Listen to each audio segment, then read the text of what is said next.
this work, as I said, is on how we can tackle extremely large data sets in TBs using different statistical techniques. And as I said, this work was done by a very interdisciplinary team of doctors and biostatisticians. So this work was funded by NIH, the National Institute of Health in the US. And the main goal of the study was to find out identify different comorbidities associated with traumatic brain injury. So this particular work was on traumatic brain injury. It is a TBI data set, but as I said, the techniques can be employed on any kind of data set we have. So for our work, we used a decade-long study, a decade-long data set for TBI. And I will share what is the definition of TBI in terms of ICD-10 codes, as in what are the ICD-10 codes which we use for a TBI event. And when I refer to comorbidity, what I mean is any kind of medical condition, any ICD-10 code other than TBI that might be associated with a TBI event. So we will be looking for all different medical conditions, aka ICD-10 codes that we find identify as associated with a TBI event. So in this group, everyone knows, I think, what an ICD-10 code is. So this is this slide. Okay.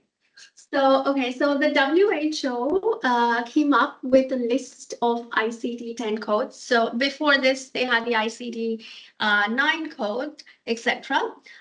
So basically, every different medical conditions have been assigned a particular code, and it's not necessary that the code will have only 3 characters. It usually starts with one alphabet, followed by a set of numbers, digits.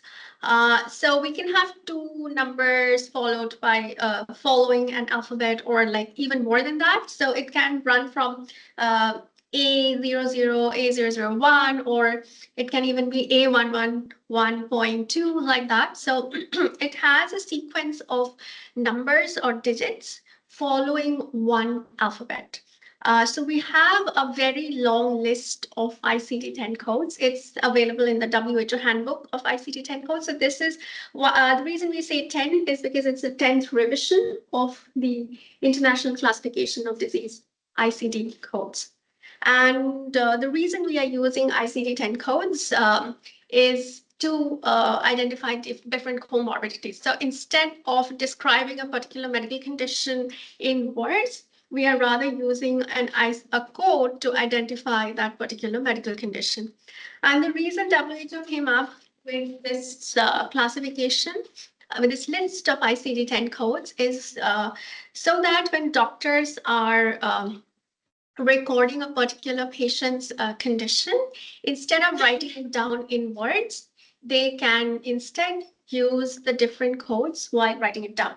And then when some other doctor comes in to see the same patient, they can access the patient's case history. They can just look at the code that has been entered by the previous doctor or nurse and immediately be able to identify what medical condition they are referring to. So this is especially useful in Canada, where they have a very public health system, and the entire health database is maintained by one province. So it's a common database maintained by one province, and where different doctors are entering the medical condition, the case history of one particular patient into his case history. So the ICD-10 code helps in that, and we are also going to be using the ICD-10 code as our comorbidity identifier. So the broader objective of why we are doing this study is so that we can identify the different comorbidities that are associated with a TBI event, and then be able to come up with recommendations which can help prevent a TBI event.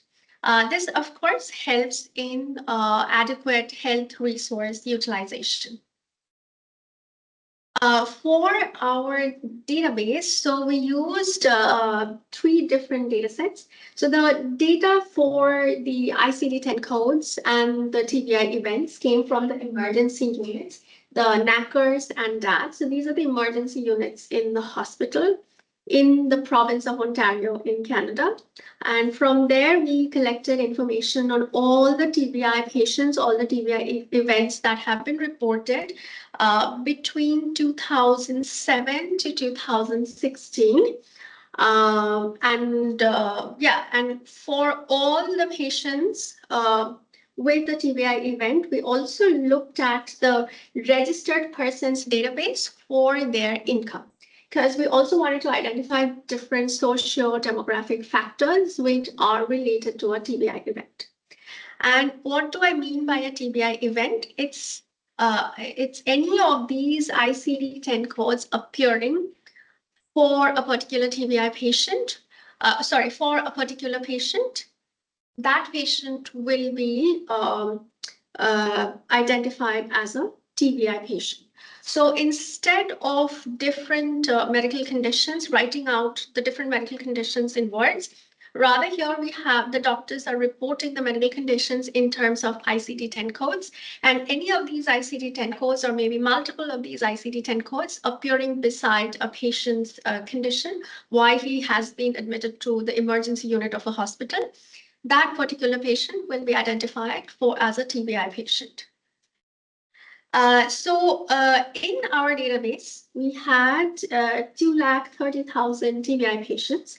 And since we wanted to do a case control study, so we also selected 230,000 patients, non-TBI patients, from the same emergency database as our control group, because we wanted to do a 1:1 matched case control study. Now, since this is a pretty large data set, so of course it can lead to overfitting regardless of what model we use. So we wanted to split the data set into 50, 25, 25. So 50% would go for the training data set, 25 would go into the validation and testing data set. And I will show the different steps that we have done for that. This is a bigger project, and what I will be presenting here today is one small part of the project. Of our work. There are different medical conditions, or in other words, ICD-10 codes that have occurred before a TBI event, during the TBI event, and post the TBI event. All three of them, the pre, during, and post, help us with different kind of goals. For this work, as an example, we will only be focusing on the events that are happening before the TBI event. So before a TBI event, we will look at all the ICD-10 codes that are happening. So that can help us understand what are the different medical conditions that can lead to a particular TBI event. And what do we mean by before? So we are taking all conditions happening 30 days prior to the TBI event. So that's our pre-event. And for the post-event also, we have 30 days post the TBI event as the post condition. So the similar steps have been followed for the post conditions as well. But I will mainly be demonstrating the pre-TBI events or medical conditions which happen 30 days prior to the event. And we will also try to identify different subgroups of the patients so that it can help us come up with different strategies for preventing a TBI event. So as I said, we will look at the ICD-10 codes for all the TBI events, and we will also look at the happening 30 days prior to the event, and we will also look at the ICD-10 codes for the controls.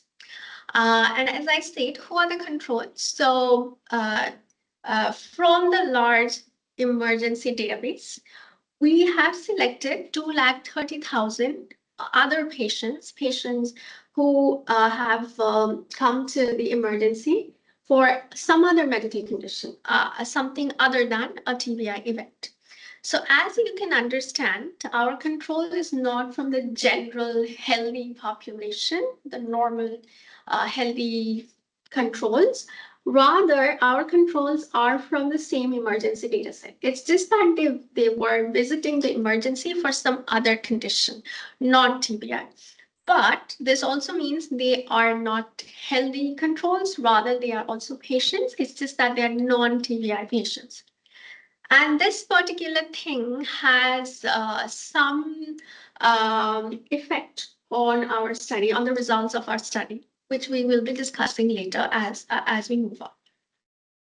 So for all of these controls who are non-TBI patients, not healthy controls, and for all our TBI patients, so for the patient group and the control group, we are looking at the ICD-10 codes happening 30 days prior to the event.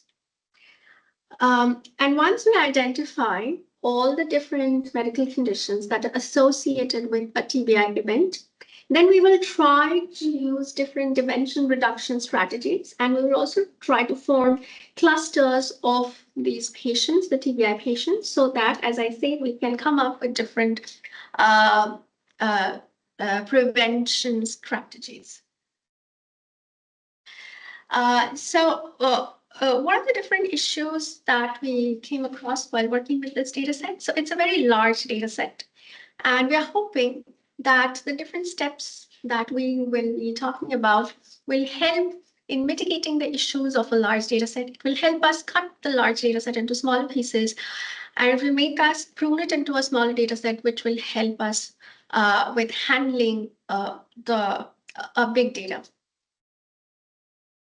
And to overcome the issue of overfitting, as I said, since it's a very large data set, regardless of what model we use, so we are going to use 50, 25, 25, the training, validation, and testing data set to overcome the issue of overfitting. Okay, so as I said, for this pre-events, we will be looking at the 30 days before the injury date. All the ICD-10 codes that are happening 30 days before the injury date. Okay, now, what about the ICD-10 codes? So as I say, the ICD-10 code is a very large list of codes in the WHO handbook. So it can have any sequence, any number of digits following an alphabet. So it can be one alphabet, 2 digits, or one alphabet, 6 digits, like that. So it's a very large database, a very large list. And depending on our computing system, depending on our computing resource, we may or may not be able to use the entire data set, entire list. What I mean by that, so for our work, we used 26,000 different ICD-10 codes. So what I mean is we used we used 2,600 different ICD-10 codes. So what I mean by that is we didn't use the entire granularity of all the ICD-10 codes. We used one alphabet followed by 2 numbers. Since we're using only 2,600, so one alphabet followed by 2 numbers. So if something is coded as, let's say, A1114.2, we are only using it as A11. If something is coded as, let's say, A93957, we are using it as A93. So instead of using the entire granularity, instead of using all the subclassification, we are condensing it a little bit because of our computing power, the computing system that we are provided with.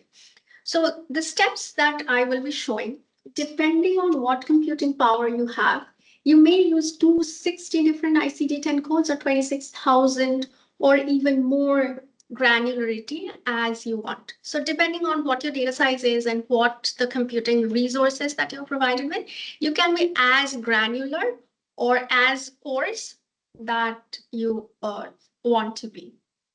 For our work, we use 2,600 ICD-10 codes, not 26,000. Okay. So this is just defining why we use 30 days prior to the injury date, is because we plotted a histogram around the injury date and we saw a spike in these 30-day period. So that's why we decided to have the pre-event as like the 30 days prior to the injury date. If had we seen observed a peak around 20 days, we would have used 20 days as our pre-event duration.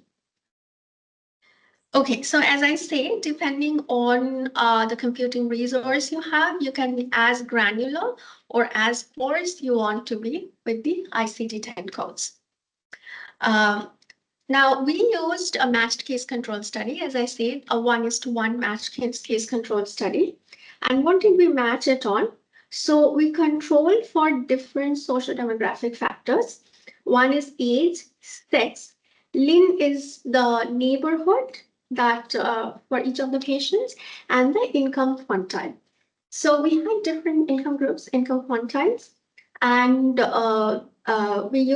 we hard matched or exact matched on uh, gender, sex, and the neighborhood. And for age, we used something called caliper matching. So what do I mean by caliper matching? I mean, it's slightly difficult to match, a 32-year-old and find another exactly 32-year-old control. So often, and we know that people are similar in age groups. So often we use like intervals for matching age groups. So 30 to 35, we can form one interval, then 36 to 40 can be another interval, 40 to 45, another age group. So usually matching is done across different age groups. Uh, However, if you think about it, if we have 30 to 35 as an age group, so we are assuming a 35-year-old is closer to somebody who is 30-year-old instead of somebody who is 36-year-old. But it's just that neighboring ages behave somewhat similarly.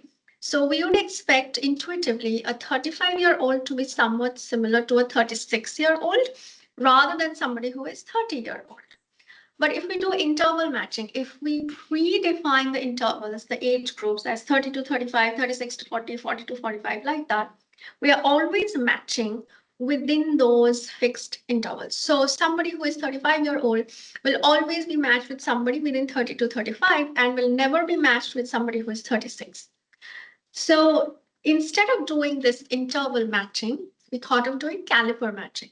So so we used a caliper of 2 units. So what we mean by that? So somebody who is 35 will only be matched with somebody 35 plus or minus 2. So a 35-year-old would be matched with a 36, 37, or a 33 and a 34-year-old instead of somebody who is 30-year-old. Because here we're not predefining the intervals, the age brackets. Rather, the age brackets that are being used are the neighboring ages for a particular patient. So a 38-year-old would be matched with somebody 36, 37, 38, 39, and 40-year-old, and will never be matched with somebody who is 41-year-old. So it's not the predefined age groups that matter. Rather, what are the neighboring ages? Depending on what you want, you can use a caliper of plus minus 2 or plus minus 1 or plus minus 3. That's entirely your choice. So this caliper matching, we felt is a bit more scientific rather than interval matching, and that's why we wanted to go ahead with that.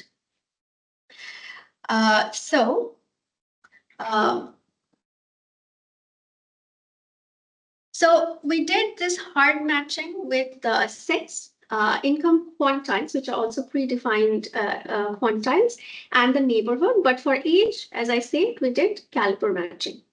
And once we have, it often happened that for one particular case, we have multiple controls matched. So then we would use propensity score matching to find exactly one control for each of our cases.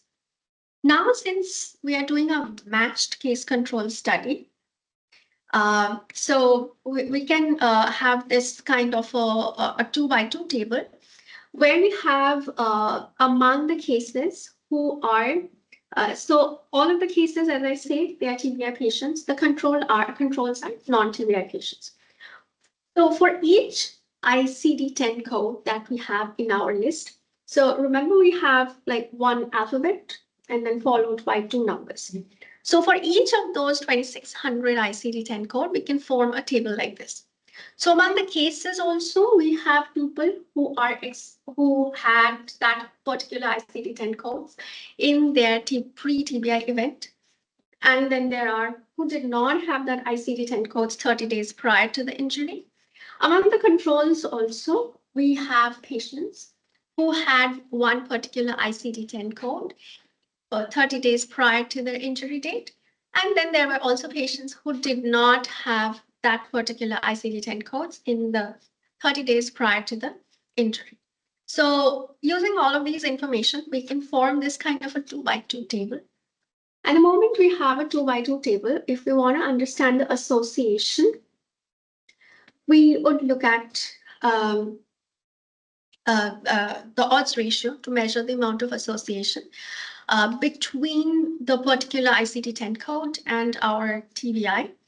However, since this is a matched case control study, we cannot use the usual odds ratio formula that we are all aware of, the AD divided by BC. Rather, our odds ratio would be B by C, since this is a matched case control study.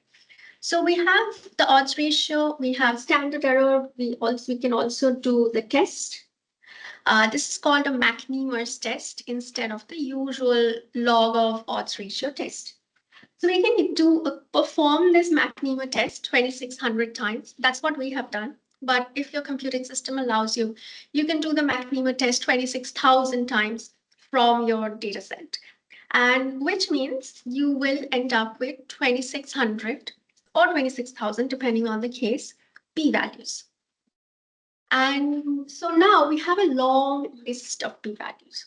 And what we have done is, over here, we have performed 2600 multiple tests at the same time.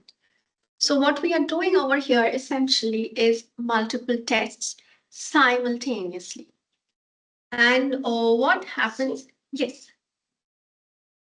Quick question, why this test is used and what the difference to the regular log odds ratio test is the difference in finite sample behavior, or? It's just that these are matched case control studies. So when we do odds ratios, we the AD divided by BC formula that we have. So those are for unmatched studies. But here, as I said, since we are already matching them based on certain socio-demographic factors, hence we need to use the McNemar's test statistic. So dependent data. Yeah, okay. Is this a bit more simplified version of the test? Okay, so as I said, we are doing 2600 tests at the same time, simultaneously. So what happens is, so let's say our level of significance is 5%. But that's the type 1 error that we are willing to tolerate when we are doing just one single test. But if you are doing, let's say, 10 tests simultaneously, each of those tests are going to have a 5% level of significance. And then, which means for all the 10 tests together, the level of significance becomes 50%. So even though our actual objective is to control the type 1 error at 5% for all the 10 tests together, because we are doing 10 tests. So it's not individual tests. We are performing a family of tests. So whenever it's regardless of whether it's a family of tests or a single test, we don't want our level of significance to go beyond 5%.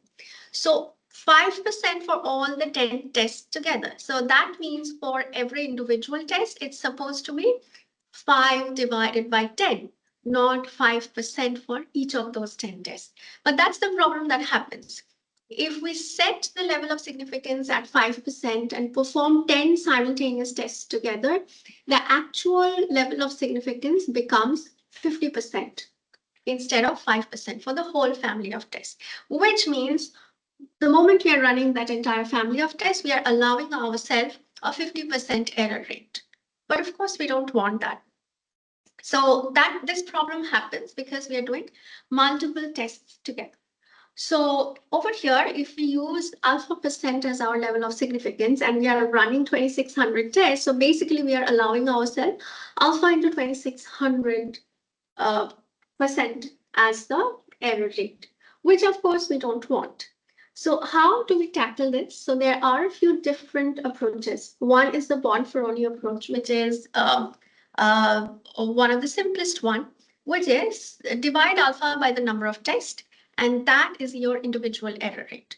Because we have done 2600 tests, we have 2600 p-values. We need to compare this p-value with the correct level of significance. The correct level of significance is not alpha, because if we use alpha percent as the level of significance for each of those tests, as I said, for the entire family of 2600 tests, it is becoming alpha into 2600.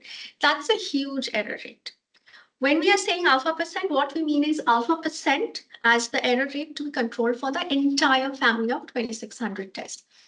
So ideally, we should be dividing alpha by the number of tests and comparing the p-value with this level of significance. Um, so this is one approach, the Bonferroni procedure, that was proposed in 1965 by Olive Dunn. And this has been in use for quite some time. This is very simple and intuitive to understand. However, this particular this particular procedure is a bit conservative. What I mean by that is, so it's very protective of the null hypothesis, because as you can see, the level of significance is very, very small. So it's very protective of the null hypothesis, as in, what I mean by that is, the error rate for type 1 error is controlled at a very small amount. So that we don't make any type 1 errors, which is very correct. But at the same time, if we use this approach, we also miss out on correct alternative hypotheses, HAs. So even though it helps us, it protects us from not making a mistake, as in not rejecting a correct null hypothesis, but at the same time, it rejects many correct alternative hypotheses, because this approach is very conservative. So that's why in 1995, Benjamin and Hochberg came up with an alternative procedure. And this is another seminal work that has been done by Benjamin and Hochberg, and has been extensively used in many biostatistics works. And he also received, Benjamin received the Carl Pearson's Award at the International Biometrics Conference in 2020 for this work. So it has been extremely popular in the ever since the 2000s. So what he suggested over here is, instead of using alpha by n as the cutoff, he suggested a slightly different cutoff. How this one, alpha into k by n. So what he meant was, so we have the list of 2600 p-values. So first order them. Let's order them from the smallest to the largest. And for each of them, we will try to find out the largest p-value, which is above this cutoff. So once we find that, we will reject all the null hypotheses preceding that particular p-value. So this is the approach they suggested. And there's also, we can use this approach, or the same approach can be done in a different way also. This cutoff, alpha into k by n, can be used as a Q value. And so instead of comparing the p-value with this cutoff, rather we construct a Q value and we compare the Q value with the cutoff. So that way, we don't have to follow all the steps. We just construct something, we just calculate the Q value for all the different tests and compare all of them with the same cutoff. So this particular approach, technique suggested by Benjamin and Hochberg, as I said, is not as conservative as the Bonferroni procedure, and it is more powerful. And why is this favored more than the Bonferroni procedure is, as I said, it does help us in protecting the null hypotheses, but at the same time, it also helps us in not missing out on the correct alternative hypotheses. Because actually, when we are performing a test, our goal is not just to protect the null hypotheses. That's a caution we take, but that's not our goal. Our goal is actually to find out if the alternative hypothesis is correct or not. Because I mean, the reason we are running a particular hypothesis test is for the alternative hypothesis rather than the null hypothesis. We want to find out it's the researcher's hypothesis that we want to find out if it's good or not. The null hypothesis has been existing for a long time. We all know it's pretty good. And we all want to be cautious to not reject the correct null hypothesis. But at the same time, as I say, the entire exercise of hypothesis testing is being carried out because we want to find out about the alternative hypothesis. So we are basically running performing a hypothesis test for the alternative hypothesis, for the researcher's hypothesis, not for the null hypothesis. So if a particular alternative hypothesis is the correct one or is the better one, then we want to find out if it's we don't want to miss out on that as well. So in some literature, these alternative hypotheses are also called signals. So if a signal is true or if a signal is correct, we don't want to miss out on that true signal. We, of course, have to be very cautious about our null hypotheses, but in the process, we do not want to miss out on a true signal. And to be able to do that, the Benjamini-Hochberg procedure is more effective than the Bonferroni procedure. So as you can see here, the FDR and FWER. So FWER is the family-wise error rate. That is the Bonferroni procedure. So in the family-wise error rate, we want to, in the Bonferroni procedure, we are controlling the family-wise error rate at alpha by n.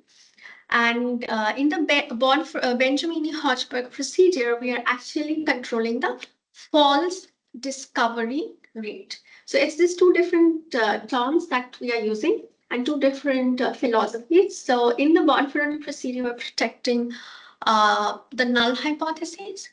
In the Benjamini-Hochberg procedure, we are trying to control the rate of false rejections of the alternative hypothesis. So we don't want to miss out on true signals. And hence, the Benjamini-Hochberg procedure has been more popular than the Bonferroni procedure.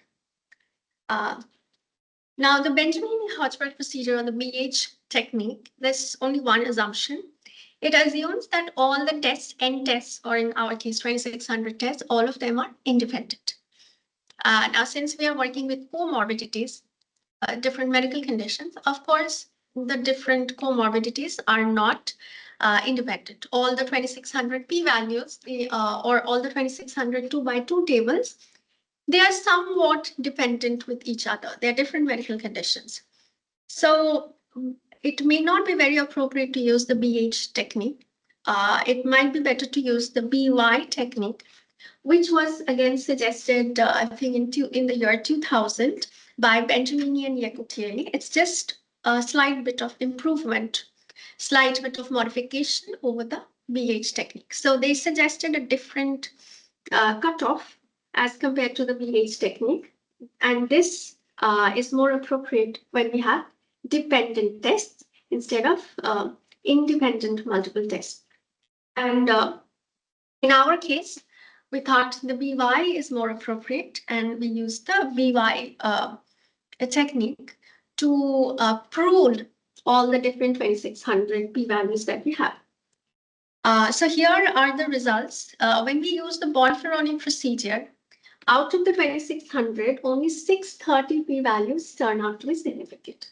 But when we use the BY procedure, we find out 775 of them to be significant. And of course, the 630 are a subset of all the 775. So from here, we can understand that the Bonferroni is a bit more conservative compared to the BY or the BH procedure. So this is what we get from the training data set. And then, so as I said, our controls, they are not from a healthy population. They are also from the same emergency database. It's just that they are for non-severe patients. So what is the significance of this? So what happens is there are often medical conditions or over here different ICD-10 codes which are extremely strongly associated with our TBI event, but they will have a negative odds ratio, negative log odds ratio, which means they're extremely strongly correlated with our TBI event, but they are negatively associated with the TBI event. So very strongly negatively associated with TBI event, which means they appear to be protective of a TBI event. So for example, this female infertility. So as you can see, the p-value is extremely small. Odds ratio is log odds ratio is negative. So here it appears as if female infertility is extremely protective of a TBI event. So does that mean that if one is an infertile female, it will prevent them from having a future TBI event? It does seem so from the results. But this problem is happening, as I said, because we do not have healthy controls. Rather, we have patients from other conditions, suffering from other conditions as our controls. This is the unique problem that is happening because the controls are also taken from the emergency database.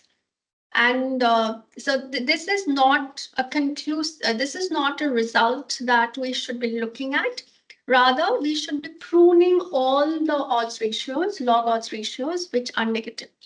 Because no medical condition is as such protective of a TBI event. It's just a misleading result because we don't have healthy controls, which is what we are supposed to have. Whenever we have a case control study, we're supposed to have healthy controls from the general population. But here, over here, we don't have that. That's why this is happening.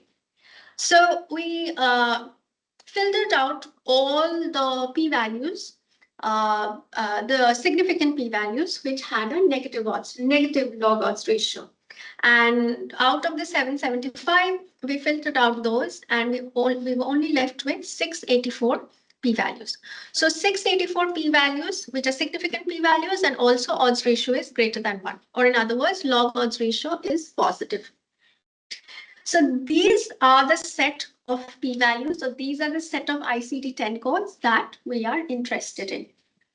Now we found, so these are the results from the training data set.